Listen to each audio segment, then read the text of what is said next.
Në mëngjesin e 3 të tetorit 1949, në orën 9:25, në dhomën 116 të Hotel Lexington në New York, një njeri u gjet i vdekur.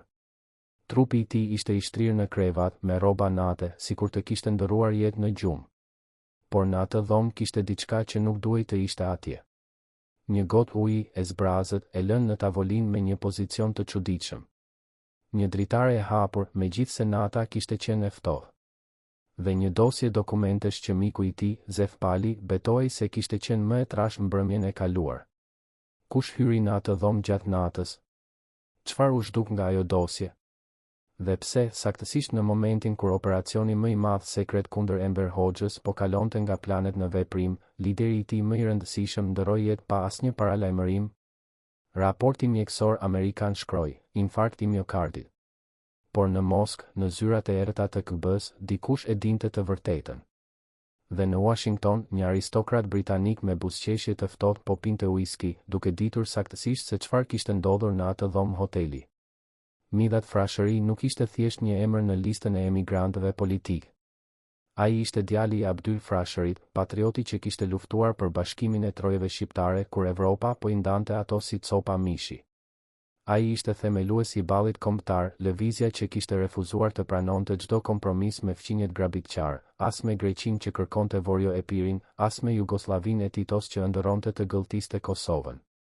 Kjo paprekshmëri e tij, kjo kokfortësi e hekurt, e bënte atë një hero për popullin shqiptar, por një problem për shërbimet perëndimore. Sepse SAJ dhe MI6 nuk kishin nevojë për një lider që thoshte jo. Ata kishin nevojë për një marionet që thoshte po.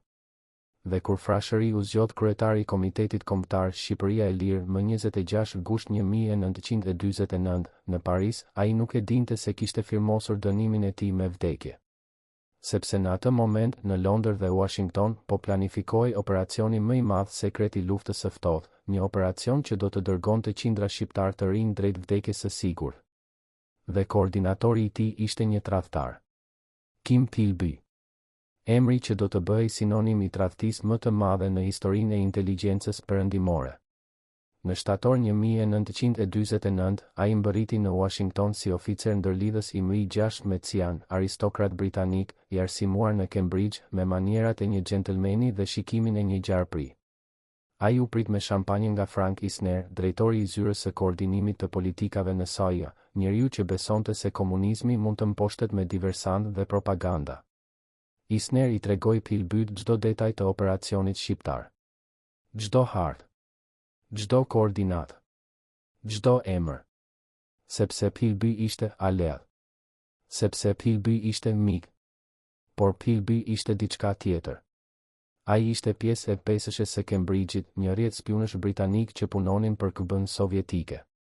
Dhe çdo mbrëmje, pas darkave me oficerët amerikan, ai shkonte në shtëpinë e tij, mbyllte dyert dhe shkruante raporte të detajuara për Moskën.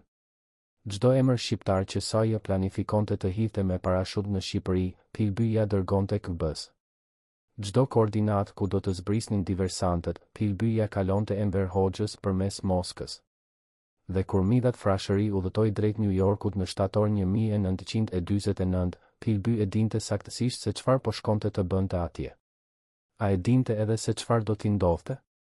Frashëri mbërriti në New York me një mision të qartë, të kërkonte mbështetje politike dhe financiare nga qeveria amerikane dhe nga diaspora shqiptare.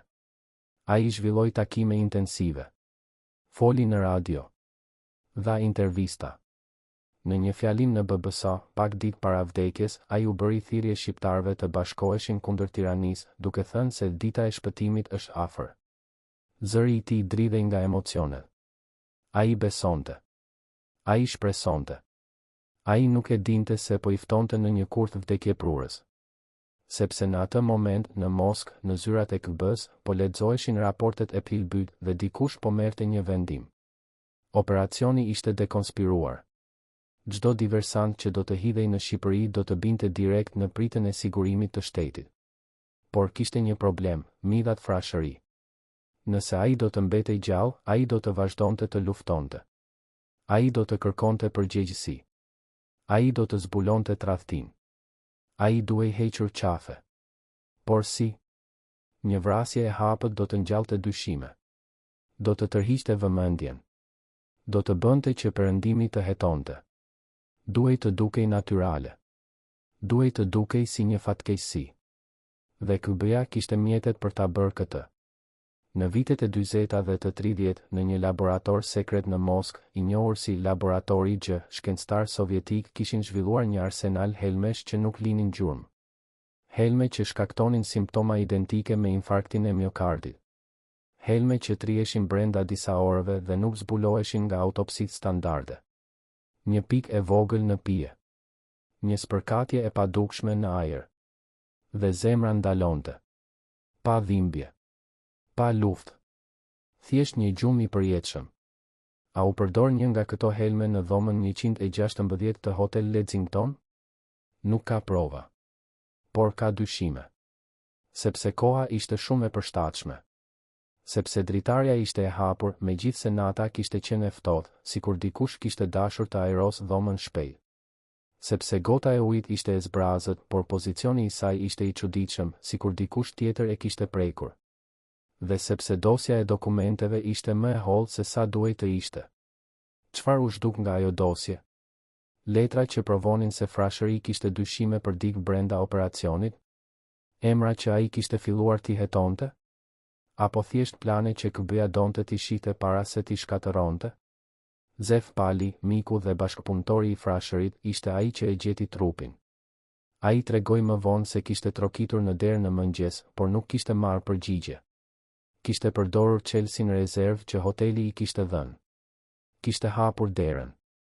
Dhe kishte parë midhatin të shtrirë në krevat të qetë, sikur të flinte. Por ai nuk flinte. Ai ishte i vdekur.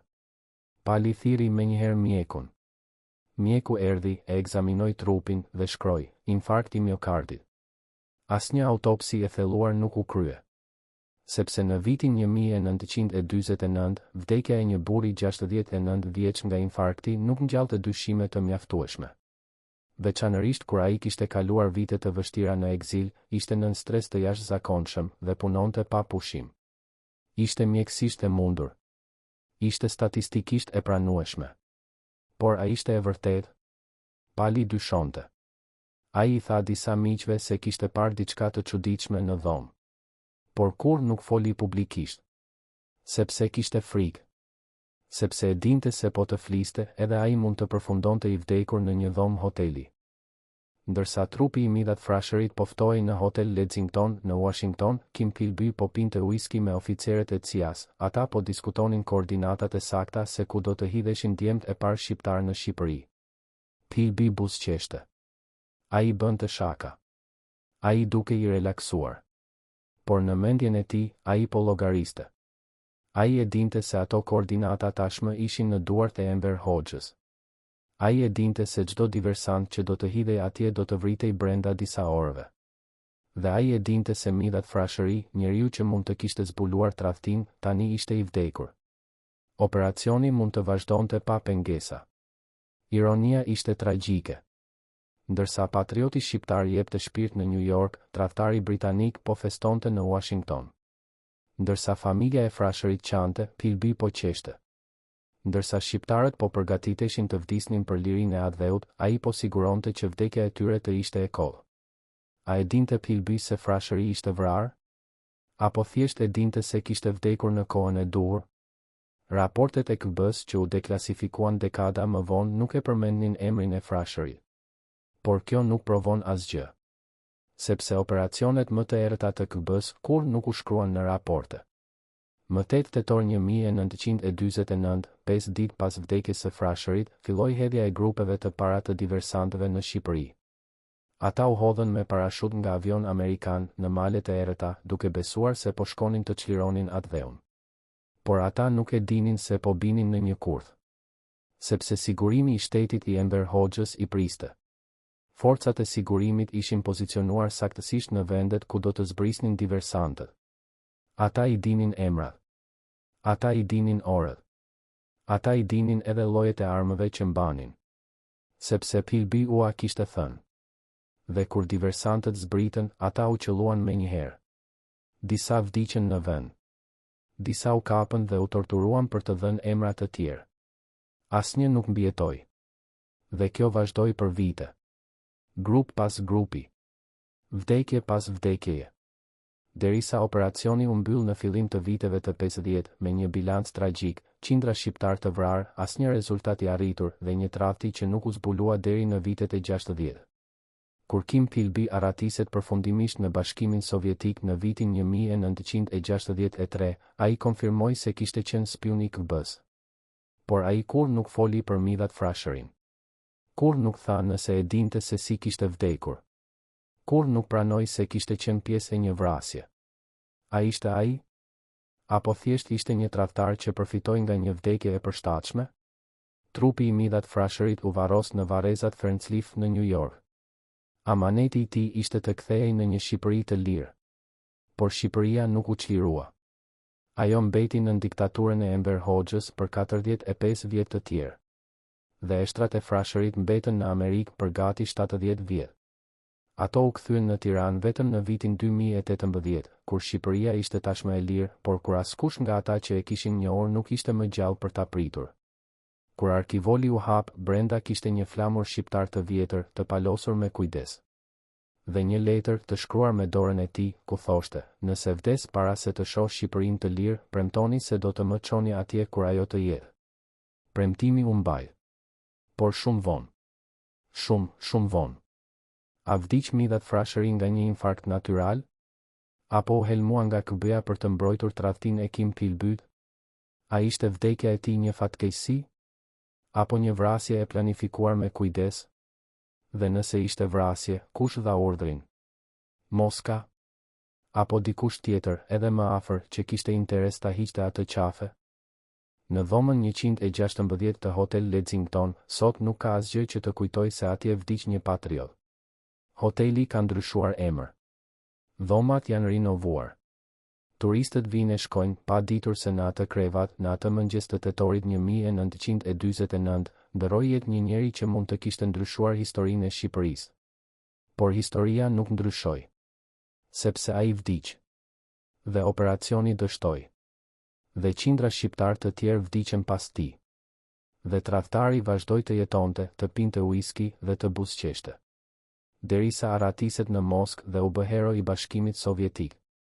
Derisa vdiq në vitin 1988 në shtëpinë e tij në Moskë, i rrethuar nga medalje dhe lavdërime. Ndërsa Midhat Frasheri vdiq i vetmuar në një dhomë hoteli larg Adheut me një dosje dokumentesh që dikush kishte manipuluar. Kush ishte ai dikush? Dhe çfarë fshihej në ato dokumente që u zhdukën? Në arkivat e CIA-s që u deklasifikuan në vitin 2005, ekziston një dosje me kodin BFIEND Lexington 49. Brenda saj, një raport mjekësor amerikan prej 3 faqesh, një listë e sendeve personale të Midhat Frasherit dhe një shënim i shkurtër me shkrim dore, dokumentet e pacaktuara, jo në inventar. Çfarë ishin ato dokumente? Kush i mori? Dhe pse SAIA nuk hetoi kur zhdukjen e tyre? Por ekziston edhe diçka tjetër në atë dosje, diçka që nuk u publikua kurrë. Një dëshmi e dhënë nga pastruesi i Hotel Lexington, një emigrant italian me emrin Giuseppe Marini. Ai tha se në natën e 2 të tetorit, rreth orës 11:30, kishte parë një burr me pallto të zezë duke dalë nga dhoma 116. Burri nuk kishte çelës. Burri nuk kishte folur me askën.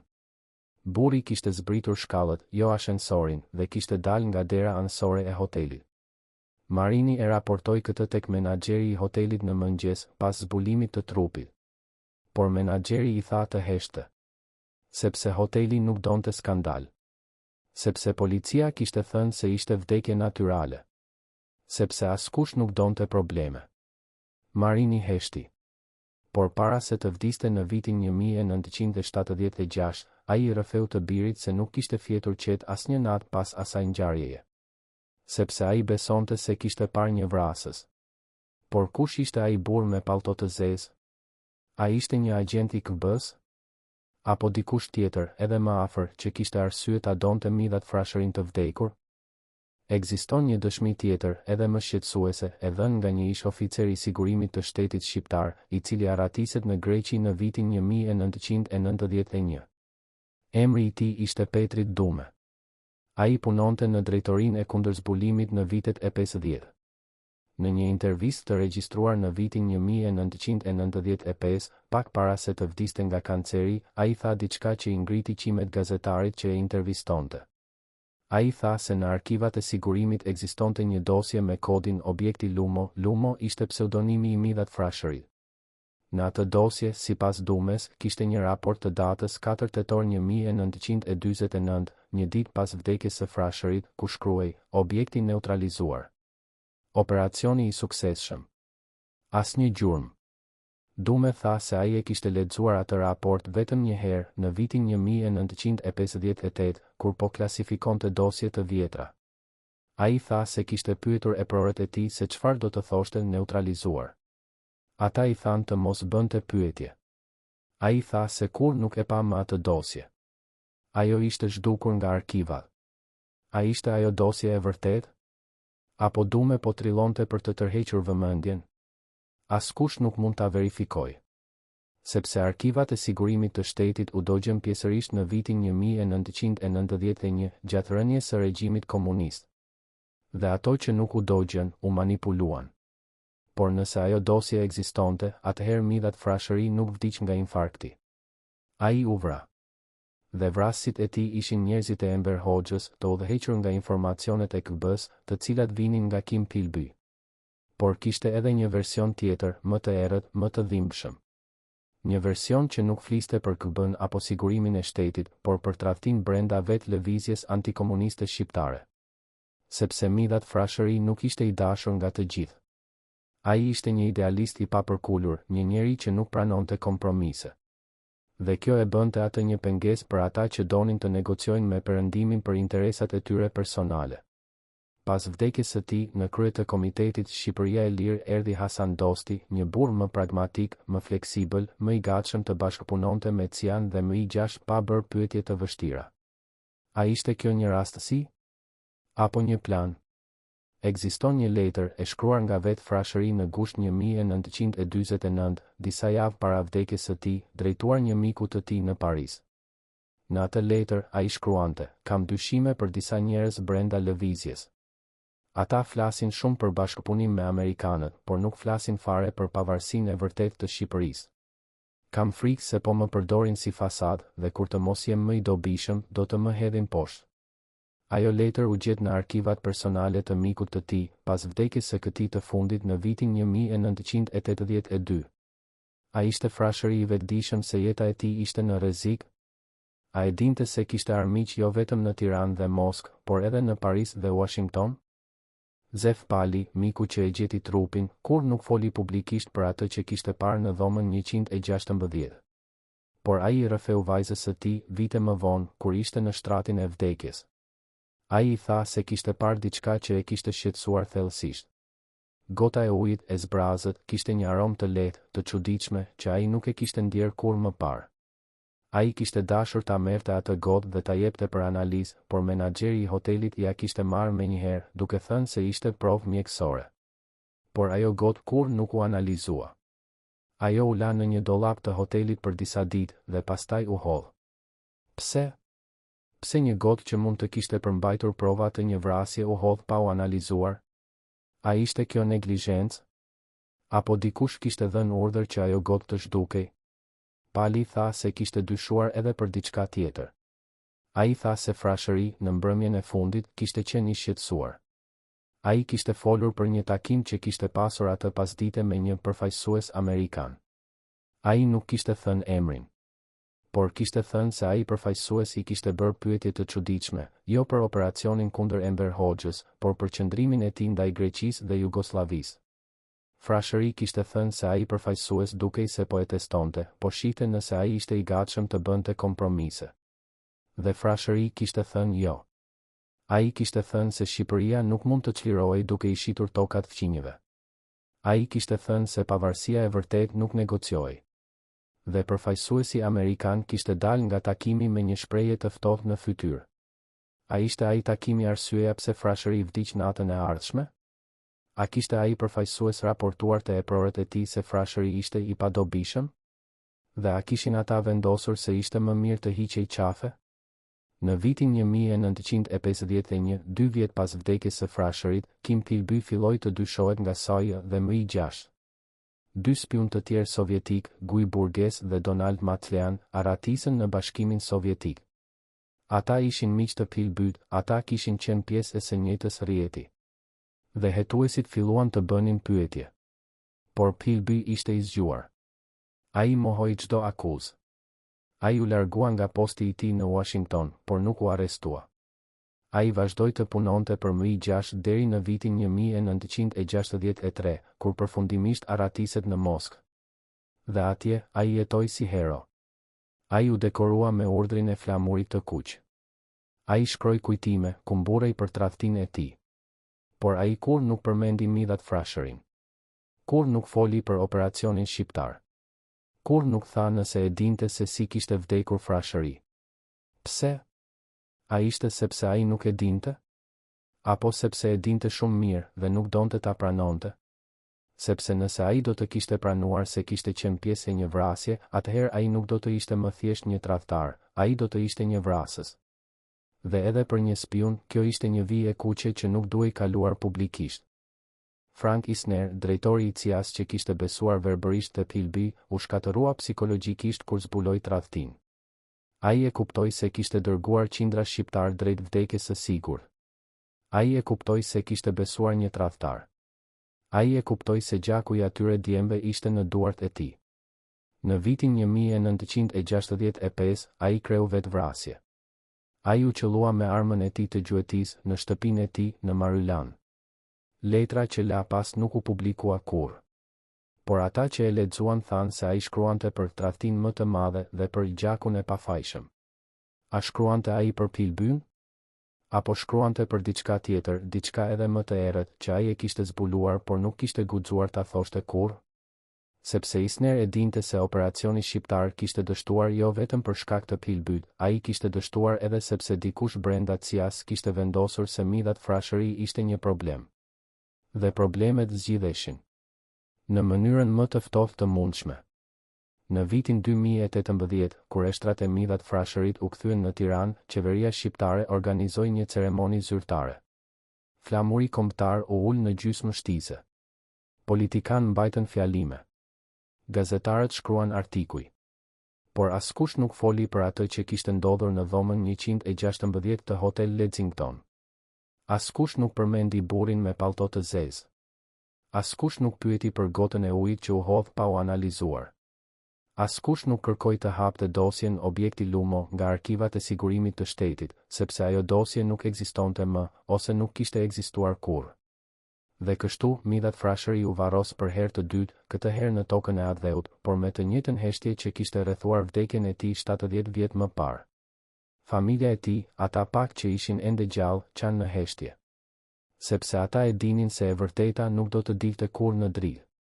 Sepse ata e dinin se pyetjet që ata kishin bërë për dekada nuk do të merrnin kurrë përgjigje. Sepse ata e dinin se vdekja e Midhatit ishte një sekret që do të mbetej i varrosur përgjithmonë bashkë me eshtrat e tij. Por sekretet nuk vdesin kurrë plotësisht. Ato jetojnë në dokumente të fshehura, në dëshmi të heshtura, në pyetje të pambyllura. Dhe pyetja që mbetet është kjo: nëse Midhat Frashëri vdiq nga një infarkt natyral, pse KBA dhe sigurimi i shtetit festuan vdekjen e tij si një sukses operacional? Nëse ai vdiq rastësisht, pse dokumentet e tij u manipuluan? Nëse ai vdiq pa ndërhyrje të jashtme, pse dëshmitar si Giuseppe Marini dhe Zef Pali mbetën të shqetësuar deri në vdekje? Dhe nëse ai vdiq thjesht sepse ishte i moshuar dhe i lodhur, pse koha e vdekjes së tij ishte aq e përshtatshme për ata që donin që operacioni të dështonte, ose për ata që donin një lider më të bindur në krye të lëvizjes antikomuniste? Këto pyetje nuk kanë përgjigje. Por ato kanë peshë. Sepse ato na kujtojnë se historia nuk shkruhet vetëm nga fituesit. Ajo shkruhet edhe nga ata që heshtin. Dhe heshtja, ndonjëherë, flet më shumë se çdo fjalë. Në arkivat mjekësore të Spitalit Amerikan në Stamboll, të cilat u hapën për publikun në vitin 2010, ekziston një dosje me emrin Frashëri, më konsultime private 1947, 1948. Brenda saj, 5 raporte mjekësore të shkruara me dorën e Dr. Robert Ashford, një kardiolog britanik që punonte në Stamboll gjatë viteve të pasluftës. Raporti i parë, i datës 10 shkurt 1947, thot, pacienti ankohet për dhimbje periodike në gjoks, veçanërisht pas stresit emocional. Pulsi i parregull. Rekomandohet pushim dhe shmangja e tensionit të lartë. Raporti i dytë, 6 muaj më vonë, gjendja e pacientit është përkeqësuar. Episodet e dhimbjes janë bërë më të shpeshta. Kam këshilluar ndërprerjen e aktivitetit politik, por ai refuzon kategorikisht.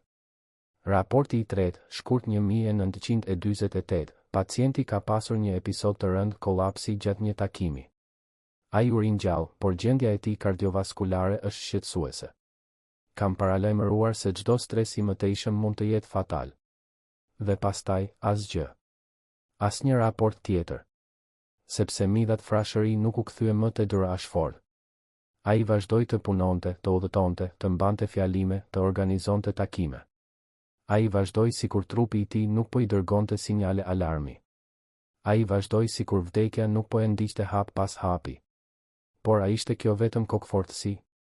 Apo diçka tjetër? Sepse ekziston një shënim i fundit në dosjen e Dr. Ashford, i shkruar me laps të kuq, në mars 1949, pacienti ka kërkuar recetë për nitroglicerinën. I kam dhënë, por kam dyshime se ai nuk e përdor rregullisht. Ai duket i shqetësuar për diçka më shumë se shëndetin e tij. Kur e pyeta nëse kishte frikë, ai tha, nuk kam frikë të vdes. Kam frikë të vdes para se ta mbaroj punën. Çfarë pune? Çfarë e bënte midhat frashërin të rrezikonte jetën e tij, duke ditur se zemra e tij mund të ndalonte në çdo moment? Përgjigja gjendet në një dokument tjetër, të zbuluar në arkivat e Komitetit Shqipëria e Lirë në Paris në vitin 2011. Një letër e shkruar nga frashëri në korrik 1949, drejtuar një grupi prej 8 burrave, emrat e tyre ishin të koduara me iniciale. Letra fillonte kështu: vëllezër të besuar, koha po afron. Por para se të nisim, duhet të jemi të sigurt se askush nga ne nuk është i kompromentuar. Kam dyshime për disa nga ata që pretendojnë se janë me ne. Kam dëgjuar biseda që nuk duhej t'i dëgjoja. Kam parë takime që nuk duhej të zhvilloheshin. Propozoj që të krijojmë një rreth të brendshëm, vetëm ne 8, që do të di të vërtetën e plot për operacionin. Të tjerët do të dinë vetëm atë që u nevojitet. Kjo letër nuk u dërgua kurrë. Ajo u gjet në bllokun personal të frashërit, e paplotësuar, e pashkruar deri në fund. Sikur ai të kishte ndërprerë shkrimit papritur. Sikur dikush të kishte trokitur në derë. Sikur ai të kishte vendosur se ishte shumë e rrezikshme ta dërgonte. Por pyetja mbetet, kush ishin ata 8 burra? Dhe pse frashëri kishte nevojë për një rreth të brendshëm? A kishte ai zbuluar se brenda lëvizjes ekzistonin tradhtar? A kishte ai kuptuar se operacioni ishte tashmë i dekonspiruar? Dhe nëse po, pse nuk e ndali atë? Pse vazhdoi të punonte, duke ditur se po i dërgonte njerëzit drejt vdekjes? Ekziston një dëshmi e dhënë nga një nga ata 8 burra, ose të paktën nga dikush që pretendonte se ishte një nga ta. Emri i tij ishte Sami Repishti, një ish oficer i ballit kombëtar që jetonte në Zvicër. Në vitin 1997, ai dha një intervistë për një revistë historike shqiptare. Ai tha se frashëri e kishte thirrur në një takim privat në Paris, në gusht 1949, pak javë para se të udhëtonte për në New York. Ai tha se frashëri i kishte folur për dyshimet e tij. Ai tha se frashëri kishte përmendur një emër që Repishti refuzoi ta zbulonte, duke thënë se nuk donte të nxirrte akuza pa prova. Por ai tha se frashëri kishte qenë i bindur se brenda komitetit ekzistonte një njeri që punonte për shërbimet e huaja, jo për KB-n, por për CIA-n, një njeri që po e sabotonte operacionin nga brenda, duke siguruar që ai të dështonte në mënyrë të kontrolluar, në mënyrë që perëndimi të mund të vendoste një lider më të bindur në krye të lëvizjes. Repishti tha se frashëri kishte planifikuar ta ekspozonte atë njeri pasi të kthehej nga Amerika. Por ai nuk u kthye kurrë. Dhe emri i atij njeriu nuk u zbulua kurrë. A ishte kjo një teori konspirative e trilluar nga një plak i mërzitur? Apo një e vërtet që u varros bashkë me midhat frashërin? Por edhe nëse frashëri kishte dyshime, edhe nëse ai kishte zbuluar tradhtin, trupi i tij po e tradhtonte atë më shpejt se sa armiqtë e tij. Fotografit e tij nga viti 1944, kur ai sapo kishte dalë nga Shqipëria, e tregojnë një burr të fortë, me shpinë të drejtë, me sy plot zjarr. Fotografit nga viti 1949, pak javë para vdekjes, e tregojnë një hije. Fytyra e tij ishte e thyrë. Sytë e tij ishin të thelluar. Duart e tij dridheshin. Ai kishte humbur peshë. Ai ecte ngadalë, duke u mbështetur në baston. Njerëzit që e takuan në New York thanë se ai dukej sikur po mbante peshën e botës mbi shpatulla. Ai fliste për shpresë, por zëri i tij dridhej. Ai fliste për fitore, por sytë e tij ishin plot frikë. Ai e dinte. Ai e dinte se trupi i tij po i mbaronte. Ai e dinte se zemra e tij mund të ndalonte në çdo moment. Dhe ai e dinte se nëse vdiste para se të ekspozonte tradhtarët, atëherë gjithçka do të kishte qenë e kollë. Prandaj ai punoi pa pushim. Prandaj ai refuzoi të pushonte. Prandaj ai mori atë gotë ujë në natën e fundit, duke ditur se mund të ishte e fundit. Por a ishte ajo gotë vetëm ujë? Apo diçka tjetër? Në vitin 2015, një ish oficer i KB-s me emrin Oleg Kalugin, i cili kishte punuar në drejtorinë e operacioneve të jashtme gjatë viteve të 50, dha një intervistë për një dokumentar rus. Ai foli për operacionet sekrete të KB-s kundër lëvizjeve antikomuniste në Evropë. Ai përmendi operacionin shqiptar. Ai tha se KB-ja e dinte çdo detaj të atij operacioni, Falkim Filbyt, por ai tha edhe diçka tjetër. Ai tha se KB-ja kishte marrë një vendim strategjik, të mos ndërhynte drejt për drejt në operacion, por ta linte atë të dështonte nga vetja. Sepse nëse KB-ja do të kishte vrarë diversantët para se ata të niseshin, perëndimi do të kishte dyshuar për rrjedhje informacioni. Por nëse diversantët do të vriteshin në Shqipëri pas zbarkimit, atëherë do të dukej si dështim operacional, jo si tradhti. Kjo ishte logjika e ftohtë e spionazhit. Por Kalugin tha edhe diçka që e bëri gazetarin ta ndërpres intervistën dhe ta pyeste përsëri. Ai tha, por kishte një përjashtim. Kishte një njeri që duhej hequr qafe para se operacioni të fillonte. Sepse ai ishte shumë i zgjuar. Ai po fillonte të bënte pyetje të gabuara. Dhe nëse ai do të kishte vazhduar, ai mund të kishte zbuluar burimin ton. Gazetari e pyeti, kush ishte ai njeri? Kalugin buzëqeshi dhe tha, nuk mund ta them. Por ai vdiq në New York në tetor 1949. Dhe vdekja e tij u raportua si natyrale. Gazetari insistoi, apo flisni për midhat frashërin? Kalugin nuk u përgjigj. Ai thjesht vazhdoi të buzëqeshte. Dhe intervista u ndërpre. Pas vdekjes së frashërit, Komiteti Shqipëria e Lirë vazhdoi të ekzistonte, por ai nuk ishte më i njëjti. Hasan Dosti, që u zgjodh kryetar, ishte një burr më pragmatik. Ai nuk bënte pyetje të vështira. Ai nuk kërkonte garanci për integritetin territorial të Shqipërisë. Ai nuk kërkonte të dinte se kush po financonte operacionin dhe çfarë do të kërkonin ata në këmbim. Ai thjesht pranoi rolin e tij si fasadë. Dhe operacioni vazhdoi. Diversantët vazhduan të hidhen. Dhe vazhduan të vriteshin. Derisa në vitin 1953, SAJ dhe MI6 vendosën ta mbyllnin operacionin. Bilanci ishte tragjik, rreth 300 diversant të vrarë ose të kapur, asnjë rezultat i arritur dhe një tradhti që nuk u zbulua deri 10 vjet më vonë. Por kush përfitoi nga ky dështim? Enver Hoxha, sigurisht. Ai përdori operacionin për të justifikuar një val terrori brenda Shqipërisë.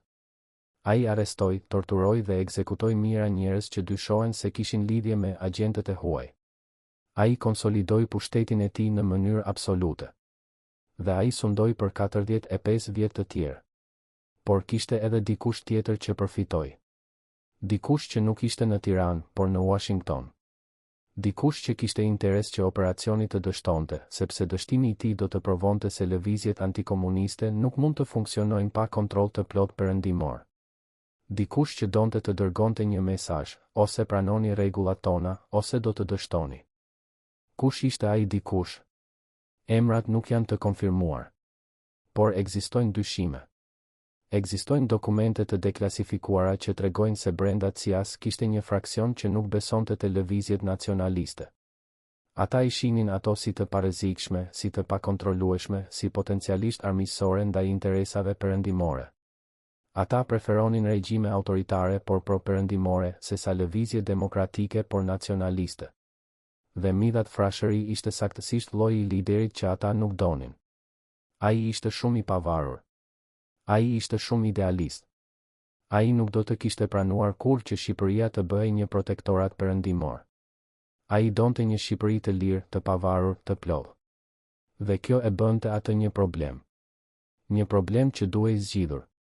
Jo me akuza publike, jo me largim politik, por me një vdekje të heshtur, të shpejtë, që nuk do të linte gjurmë. Një vdekje që do të dukej si fatkeqësi. Një vdekje që do të harrohej shpejt. Dhe kështu ndodhi.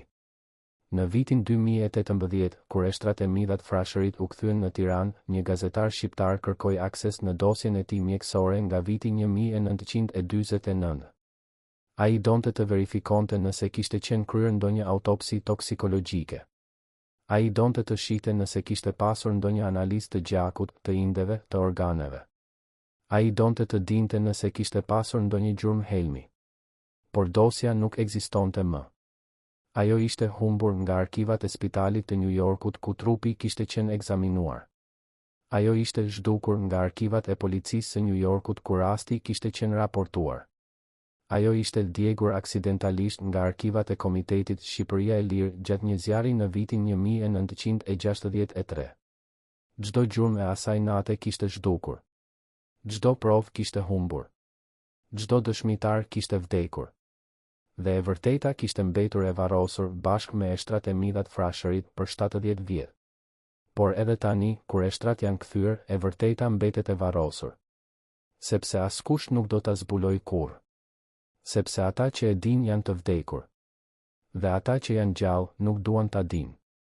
A vdiq Midhat Frashëri nga një infarkt natyral, shkaktuar nga vite stresi dhe sëmundje të pazgjidhura? Apo u helmua nga një agent I KB-s, I dërguar për ta neutralizuar atë para se ai të ekspozonte tradhtinë e Kim Philbyt? Apo u eliminua nga vetë shërbimet perëndimore, që e shihnin atë si një pengesë për planet e tyre gjeopolitike? Apo u tradhtua nga dikush brenda lëvizjes së tij, dikush që donte të merrte vendin e tij dhe të bëhej lider I ri I komitetit? Këto pyetje nuk kanë përgjigje. Por ato kanë peshë. Sepse ato na kujtojnë se historia nuk është vetëm ajo që lexojmë në libra. Historia është edhe ajo që fshihet në dosje të djegura, në dëshmi të heshtura, në trupa të varrosura larg adheu. Historia është edhe ajo që ne zgjedhim të mos pyesim. Sepse ndonjëherë pyetjet janë më të rrezikshme se sa përgjigjet. Dhe heshtja është më e sigurt se sa e vërteta. Në arkivat e CIA-s ekziston një teleks I dërguar nga stacioni I Istanbulit në Washington, I datës 2 tetor 1949, 24 orë para vdekjes së Midhat Frashërit. Teksti është I shkurtër, I koduar, por kuptimi është I qartë kur deshifrohet. Objekti Lumo ka kërkuar takim urgjent me përfaqësuesin ton. Pretendon se ka informacion kritik për sigurinë e operacionit. Kërkon garanci personale para se të flasë. Si të procedojmë? Përgjigja erdhi 8 orë më vonë nga vetë Washington, shtyjeni takimin. Vlerësoni nivelin e rrezikut. Raportoni çdo lëvizje. Por takimi nuk u shty. Ai u anulua. Sepse në mëngjesin e 3 të tetorit, Midhat Frashëri ishte I vdekur. Dhe informacioni që ai donte të jepte, vdiq bashkë me të. Por çfarë ishte ai informacion? Çfarë kishte zbuluar Frashëri që e bënte aq të rrezikshëm? Dhe pse përgjigja nga Washington nuk ishte takohuni me njëherë, por shtyjeni? A ishte kjo një urdhër për të vonuar? Apo një urdhër për të eliminuar? Sepse në gjuhën e shërbimeve sekrete, vlerësoni nivelin e rrezikut nuk do të thot vetëm shihni sa të rrezikshëm është ai. Do të thot edhe vendosni nëse duhet hequr qafe. Ekziston një dëshmitar që nuk ka folur kurrë publikisht deri tani. Emri I saj është Victoria Frashëri, mbesa e Midhatit, e cila jetonte në New York në vitin 1949. Ajo ishte 25 vjeçe. Ajo punonte si përkthyese për Kombet e Bashkuara. Dhe ajo ishte një nga njerëzit e fundit që pa Midhat Frashërin gjallë. Në vitin 2021, në moshën 97 vjeçe, ajo pranoi të jepte një intervistë për një dokumentar shqiptar që nuk u transmetua kurrë. Regjistrimi ekziston. Zëri I saj dridhet. Duart e saj dridhen. Ajo thot, unë e takova Xhaxhain në mbrëmjen e 2 të tetorit. Ai më thiri në dhomën e tij në hotel. Ai duke i tmerruar. Ai më tha se kishte marrë një telefonat nga dikush që pretendonte se ishte mik i tij nga Parisi, por zëri nuk ishte i njohur. Ai më tha se ajo person e kishte pyetur nëse ai kishte marrë ilaçet e reja që doktori i kishte dërguar. Por Xhaxhai nuk kishte asnjë doktor në Amerikë. Ai nuk kishte marrë asnjë ilaç. Ai më tha se dyshonte se dikush po përpiqej ta helmonte. Ai më tha se kishte frikë të pinte ujë nga rubineti i dhomës. Ai më tha se kishte frikë të hante ushqim që nuk e kishte përgatitur vetë. Ai më tha se kishte frikë të flinte. Viktoria pushon. Ajo qan. Pastaj vazhdon, unë i thash se duhej të shkonte te policia. Ai tha se nuk mund. Ai tha se nuk dinte kujt t'i besonte. Ai tha se brenda lëvizjes kishte tradhtar dhe brenda shërbimeve perëndimore kishte njerëz që e donin atë të vdekur. Ai më tha se kishte shkruar një letër ku shpjegonte gjithçka dhe se e kishte fshehur në një vend të sigurt. Ai më tha se nëse diçka i ndodhte, unë duhej ta gjeja atë letër dhe ta publikoja. Gazetari e pyet, e gjetët atë letër? Viktoria tund kokën, jo. Kur hyra në dhomën e tij pas vdekjes, gjithçka ishte marrë. Çdo letër, çdo dokument, çdo shënim. Dhoma ishte e pastër sikur ai të mos kishte qenë kurrë atje.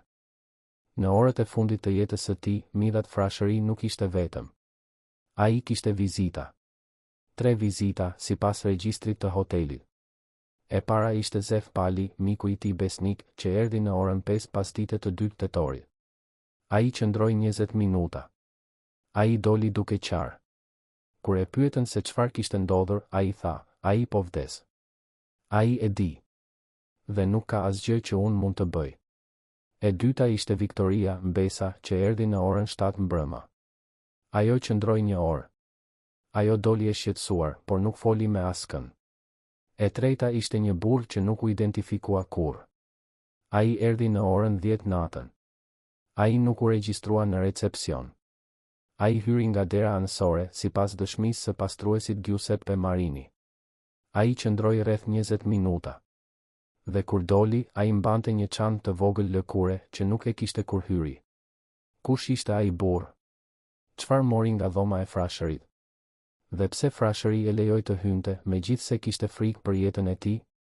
A ishte ai dikush që frashëri e besonte? Apo dikush që frashëri nuk mund ta refuzonte? Sepse ekziston një detaj tjetër i përmendur nga Viktoria në intervistën e saj, kur po dilja nga dhoma, Xhaxhai më tha, nëse vjen dikush tjetër sonte, mos u shqetëso. Është dikush që duhet ta takoj. Por nëse nuk më gjen gjallë në mëngjes, dije se ai ishte arsyeja. Viktoria e pyeti se kush ishte ai person. Frashëri nuk u përgjigj. Ai thjesht e puthi në ballë dhe i tha, lutu për mua. Në orën 11:30 natën, Giuseppe Marini, pastruesi italian, pa burrin me pallto të zezë duke dalë nga dhoma 116. Ai e përshkroi atë si një burr i gjatë, me mjekër të shkurtër, me kapel të zezë që i mbulonte fytyrën. Ai tha se burri ecte shpejt, por jo duke vrapuar. Ai tha se burri mbante çantën e lëkurës ngushtë në gjoks, sikur të ishte diçka shumë e vlefshme. Ai tha se burri zbriti shkallët, jo ashensorin, dhe doli nga dera anësore që jepte në një rrugicë të errët. Marini nuk e ndjekur. Ai vazhdoi punën e tij. Por ai kur nuk e harroi atë pamje. Sepse në mëngjes, kur trupi i frashërit u gjet, ai kuptoi se ai burr kishte qenë vizitori i fundit. Ai kuptoi se ai burr mund të kishte qenë vrasësi. Por ai nuk foli. Sepse menaxheri i hotelit i tha të heshtë. Sepse policia tha se ishte vdekje natyrale. Sepse askush nuk donte probleme. Dhe kështu, burri me pallto të zezë u bë një fantazmë. Një hije që hyri në një dhomë hoteli, mori diçka dhe zhduku për gjithmonë. Por çfarë mori? Letra që frashëri kishte shkruar? Dokumentet që ai kishte mbledhur? Provat që ai kishte zbuluar? Apo thjesht jetën e tij? Në mëngjesin e 3 të tetorit, në orën 9:25, Zef Pali trokiti në derën e dhomës 116. Nuk kishte përgjigje. Ai trokiti përsëri. Asgjë. Ai përdori çelësin rezervë që hoteli i kishte dhënë. Ai hapi derën. Ai pa midhat frashërin të shtrirë në krevat, me rroba nate, me syt mbyllur, me duar të kryqëzuara mbi gjoks. Ai dukej i qetë. Ai dukej sikur flinte. Por ai nuk merrte frym. Pali ju afrua.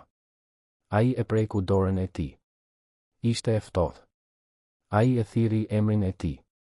Asnjë përgjigje. Ai e kuptoi. Ai ra në gjunjë dhe qau. Ai qau për mikun e tij. Ai qau për atdheun e tij. Ai qau për të gjithë ata që do të vdisnin pas tij, duke besuar në një shpresë që ishte tashmë e vdekur. Ai qau derisa erdhi mjeku. Mjeku e ekzaminoi trupin. Ai shkroi, infarkti miokardit. Ai nuk bëri pyetje. Ai nuk kërkoi autopsi të thelluar.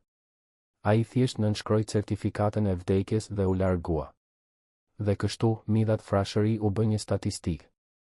Një burr 69 vjeç që vdiq nga zemra. Asgjë e pazakontë. Asgjë e dyshimtë. Asgjë që meriton të hetim. Vetëm një tjetër emigrant politik që vdiq larg atdheut, duke ëndërruar për një liri që nuk do të vinte kurrë.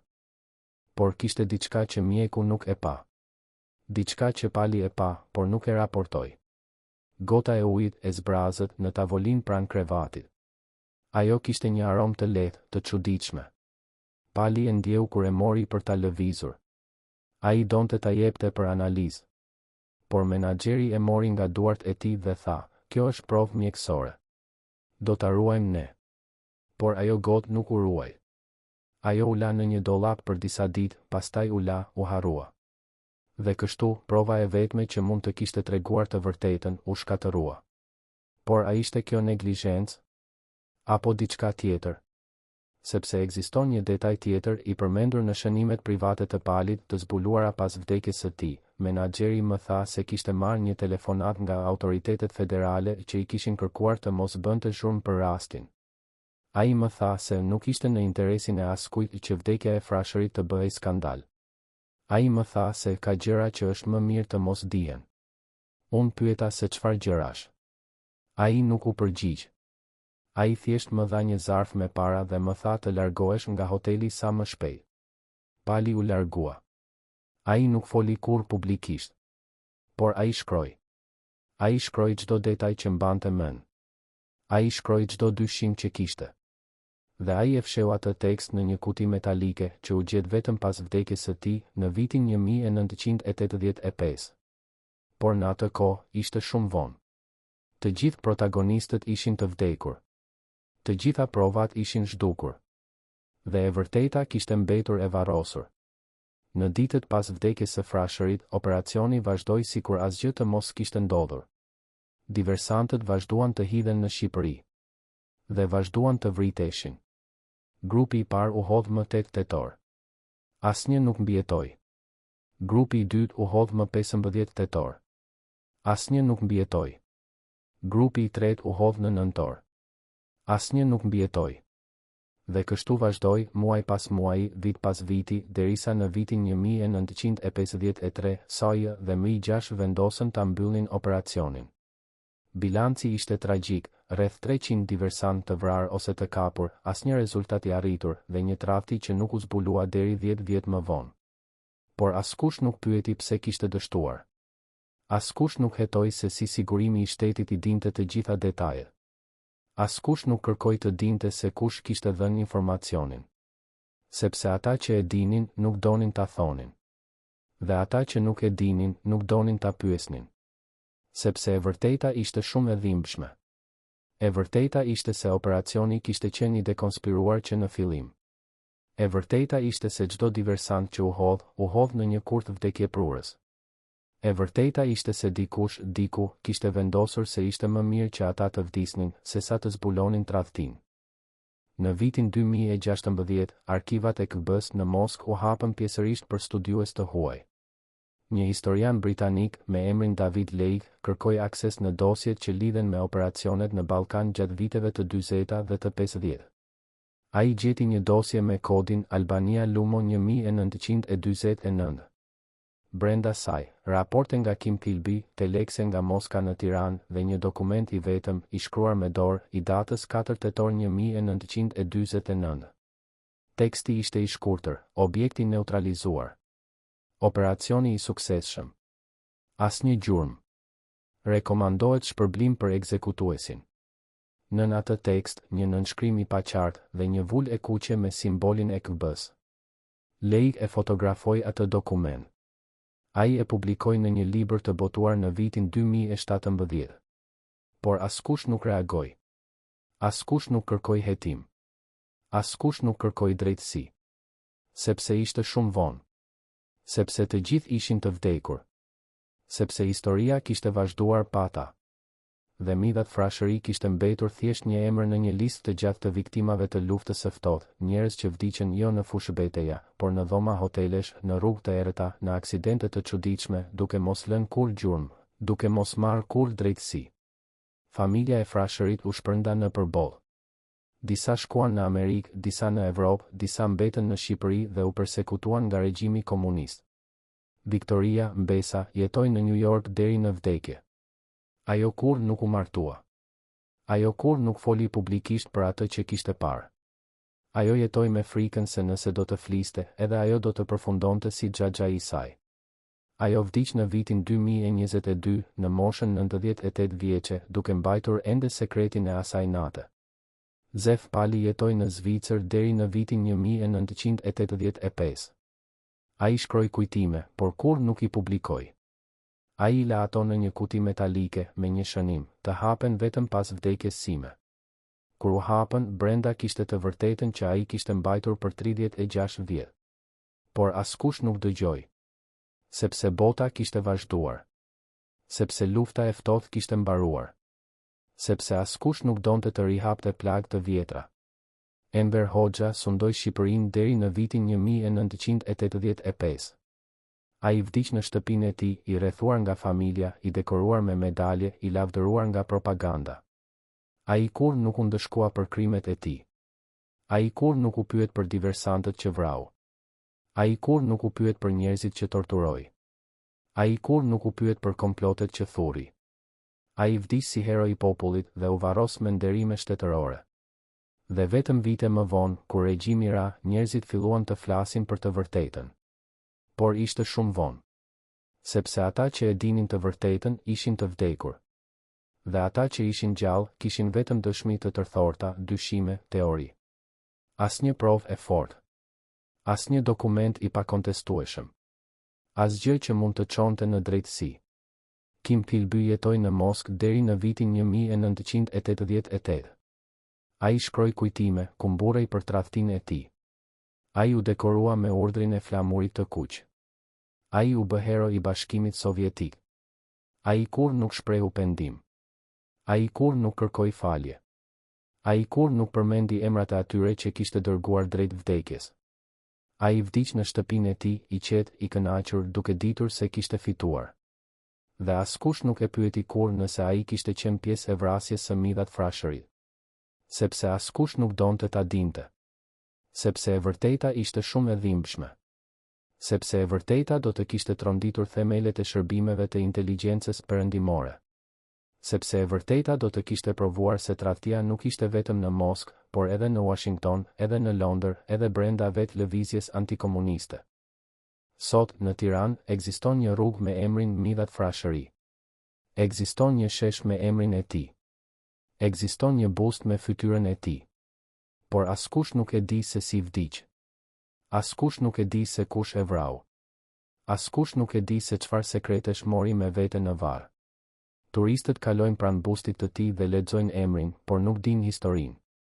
Nxënësit mësojnë për të në shkollë, por vetëm si patriot dhe themelues i ballit kombëtar. Askush nuk u thot atyre për dhomën 116 të Hotel Lexington. Askush nuk u thot për burrin me pallto të zezë. Askush nuk u thot për gotën e ujit që u hodh pa u analizuar. Askush nuk u thot për letrat që u zhdukën. Askush nuk u thot për tradhtinë që e vrau. Sepse historia zyrtare nuk flet për këto gjëra. Historia zyrtare flet vetëm për heronjt, jo për viktimat. Historia zyrtare flet vetëm për fitoren, jo për tradhtinë. Historia zyrtare flet vetëm për atë që duam të mbajmë mend, jo për atë që duam të harrojmë. Por pyetja mbetet. Pyetja që nuk ka përgjigje, por që nuk pushon së ndjekuri. Pyetja që e bën këtë histori të gjallë, edhe 75 vjet pas asaj nate në New York. Kush e vrau Midhat Frashërin? A ishte KB-ja që donte ta mbrojë tradhtinë e Kim Philbyt? A ishte CIA që donte një lider më të bindur në krye të lëvizjes antikomuniste? A ishte sigurimi i shtetit shqiptar që donte ta eliminonte armikun më të rrezikshëm të Enver Hoxhës? Apo ishte dikush tjetër, edhe më afër, dikush që ai e besonte, dikush që hyri në dhomën e tij në natën e fundit dhe mori jo vetëm dokumentet, por edhe jetën e tij? Ne nuk e dim. Dhe ndoshta nuk do ta dim kurrë. Sepse e vërteta është e varrosur bashkë me eshtrat e tij. Sepse provat janë djegur, zhdukur, manipuluar. Sepse dëshmitarët janë të vdekur. Sepse ata që e din nuk flasin. Dhe ata që flasin nuk e din. Por një gjë është e sigurt, Midhat Frashëri nuk vdiq nga infarkti. Ai u vra. Dhe vrasësit e tij ecin ende të lirë, jo në trupat e tyre, sepse ata janë të vdekur, por në institucionet që i mbrojnë, në sekretet që ruhen, në heshtjen që vazhdon. Dhe derisa ajo heshtje të thyet, derisa ato sekrete të zbulohen, derisa ato institucione të pranojnë të vërtetën, Midhat Frashëri do të mbetet një viktim pa drejtësi, një hero pa paqe, një patriot që vdiq duke besuar se po shpëtonte atë dheun, por që në të vërtetë po tradhtohej nga të gjithë, nga armiqt, nga aleatët dhe nga vetë historia.